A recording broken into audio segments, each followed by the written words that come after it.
figured I'd do one of these direct uploads, kind of a response video to Jay, I think. Sort of. Wasn't really going to do this on this channel. Was going to just do the same kind of video over and over again, but it doesn't matter, really. Yeah, really doesn't matter. Anyway, yeah, I sort of, he did kind of, he's been kind of down, kind of lamenting. Long way to go kind of thing. How are you going to convince people? It's just, it's just so impossible. This whole idea of like, oh, we should understand that life is stupid and just kind of give up on it. Yeah, and humans are just so, don't give up, don't give up, don't give up. I mean, that is the psychology. It just dominates all over the place. I mean, you tell somebody, well, I got, every organ in my body has got cancer, and and they'll just, we'll keep fighting, oh, well, good luck, like it's always worth trying to float the boats. There's no such thing as something too broken. But anyway, I think the point is that unlike any other time in history, we have the argument, and we have it in kind of a complete form now. I think. At least I feel more comfortable that way. More. That's sort of why I'm even more confident than ever before. Is that the whole picture is starting to resolve in terms of you can put this biology and this chemistry and the physics and all this crap together, and you can just see how we're being played by this molecule, and you can write this whole story. The lamenters of the past, the people who weren't too sure we were on the right train, they really didn't have the whole argument to put on the plate and say, look at the whole, look, when you see the whole thing, you can see it's just all crap. When you can get that broad perspective kind of thing and not get distracted by the nonsense. And, but the same obstacle exists in the sense you got all these religious people, all these bad belief systems that are in people's heads, and somehow you have to get those out. And I talk about that a lot, but that's sort of the game. It isn't that we don't have a good enough argument. It's that it's not an argument that's made for demolishing what's already in their heads. And you have to do that first. You have to get the bad gas out before you shove the good gas in, or however you want to metaphor it. And that's part of the problem. But that's sort of what I'm saying, though, is that we have something now, in terms of an argument, post-Darwin, this whole idea of atheist 2.0, I sort of find that appealing as another way of creating this crowbar to get the crap out of people's heads, the presumptions and the psychology that so dominates most people's philosophy, where there's no they haven't acquired the principles required, the logical principles to understand the traps, to understand what they're not allowed to do, and they watch themselves do it, and they do it, and they, there's just no doubt. And I think in even explaining that, saying the gotcha thing, just acknowledging that I can see what you're doing, okay? You're just molding the truth to fit what you wish it to be, and you're doing it quite dishonestly. See what you just did there in that stupid argument you just made, or that kind of thing. I think we can trap them into submission. And like a lot of this stuff, it just takes time. Sometimes, people get it.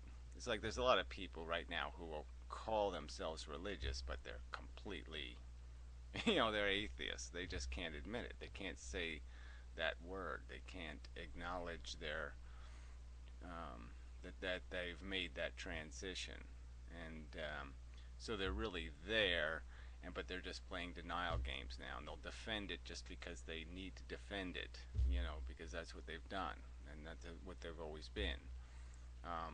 And they just can't make that jump. They just can't transition from a place that's warm to a place that looks like it's going to be awful cold. And I guess that's another thing we have to acknowledge, is that the only thing that is going to motivate people is a more complex um, notion of will or principle or ideal. It's not going to be there. It's not going to be intuitive. It's not going to be comforting. It's not going to be a. So there's nothing in the mechanism of their biology is going to drive them to it. They're going to have to acquire a taste for it. They're first going to have to know that it's the right thing to do to get into the pool of truth.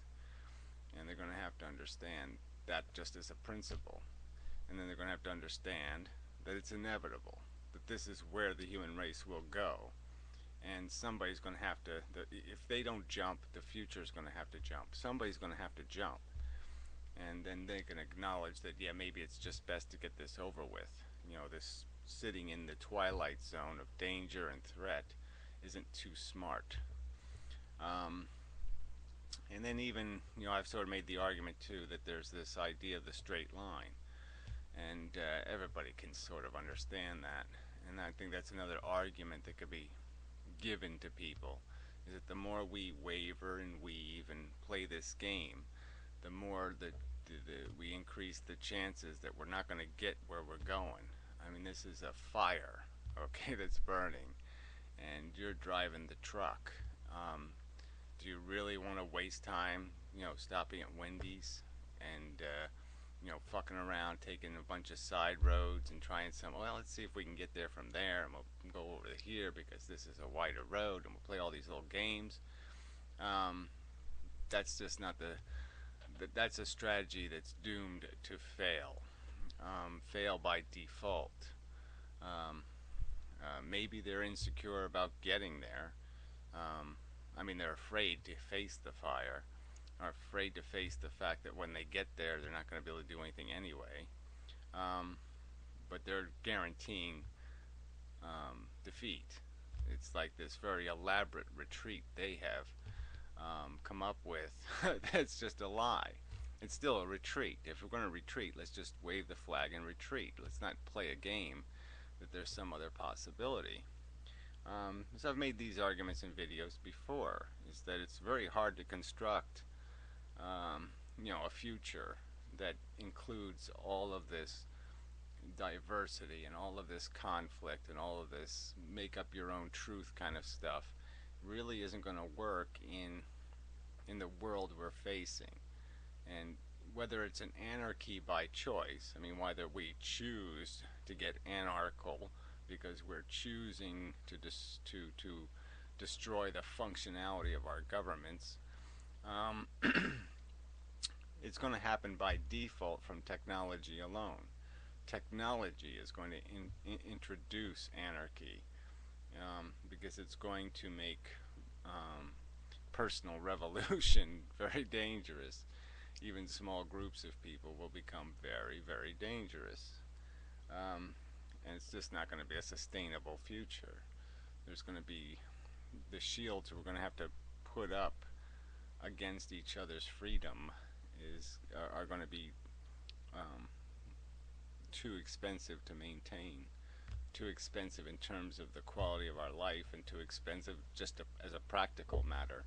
We just can't afford the borders. We can't afford the countermeasures of let's throw everybody in prison, guilty until really, really, really, really proven innocent. Yeah, there's. So I'm just saying, if you put all of these pieces together, the argument's there, and that's really at the point I'm at personally.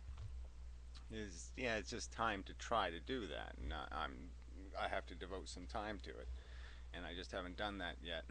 So hopefully we'll get around to it in the next, whatever, 10 years.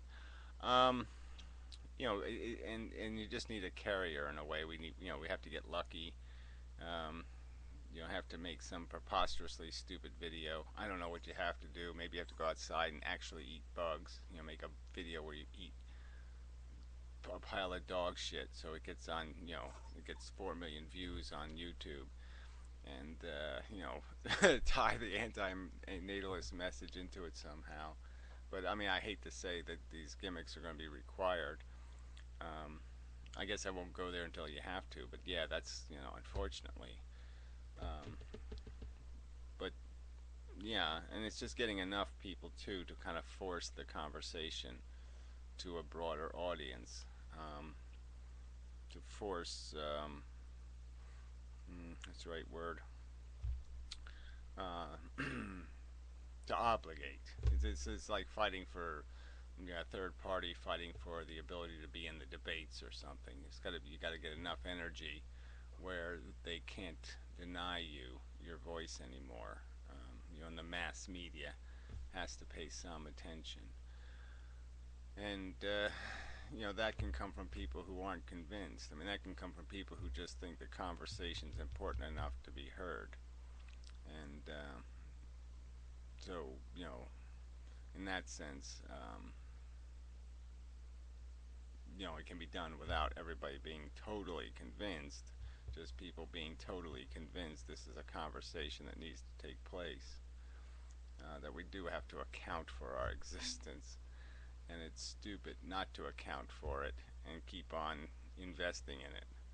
Um, if you don't know what it's going to do, then that's the definition of caution. People have every reason to be at least cautious and to respect the fact that maybe all this stuff needs to be talked out and talked out seriously, um, before we go into that brave new world, because the stakes are high, really, really high. And we sort of seen it. I mean, in my own lifetime, I saw it. Who would have ever thought, the two tallest buildings in New York City were going to be knocked to the ground? I mean, where's the next? Where does it go? You know what I'm saying? What's Halloween 17 going to look like when it comes to New York City? What's the next? Um, Holy shit! I can't believe that happened. Thing going to be, and how many millions of people are going to be fucked over by it? This is real shit, and people have to understand that you can't keep just saying it doesn't matter, because what's in the balance is the welfare, the suffering of millions, perhaps billions of people. And we are going to dictate what the future will be. We'll dictate what the risk is and what the outcome is. And I mean, it's no point in even saying what the risk is. I mean, we will create the opportunity for risk. Um, we'll facilitate it. Maybe it's a better word. Um, and there has to be an accounting for that. Some sort of, well, maybe we ought to devote as much time to considering these questions as is devoted to um, designing these Super Bowls halftime spectacular. Maybe that much time, human energy, should be devoted to the question of whether or not this human equation has anywhere to go. This mess, and to think that even intellectuals can't think that, oh well, yeah, maybe that should be a priority. Maybe we should even talk about that. That we should actually spend money on obliging smart people to argue these questions in some sort of public forum, because it's fucking important. Really fucking important. Billions, trillions of consciousnesses held in the balance, and you fuckers are watching The View. Sorry, I forgot who I was talking to. But anyway, I'm going to run out of time. So, yeah, just a outside the box kind of Efilist video. But it's doable. People, we understand it. We acquired the understanding. Yes, some of that required personal experience. But I think if you play the film for people, play them the movie, Life on Earth, really, really dumb. The message can be sent, and they'll just sit there. Holy shit, that fucking makes sense. Yeah, can't really argue with it, and they'll concede the point. I mean, they will. It is the future. It really, there's nowhere for intelligence to go but to draw these conclusions, because there's just no little happy dancing elves out there, or whatever they're waiting for. The hokey pokey is not a great, it's just not a great dance. So anyway, till next time.